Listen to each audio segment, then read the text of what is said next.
we divide 971 by 2 in long division method. So 2 times 4 is 8. On subtracting we get 1. So now we put down this 7 and it is 17. So 2 times 8 is 16. On subtracting we get 1.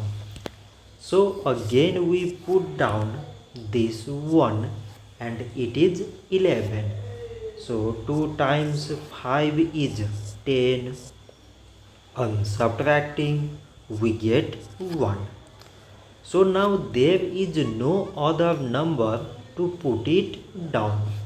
So we take here decimal, so that we put 0. So it is 10 and 2 times 5 is 10. On subtracting we get 0. So 971 divided by 2 is 485 decimal 5. So this much for today and thanks for watching.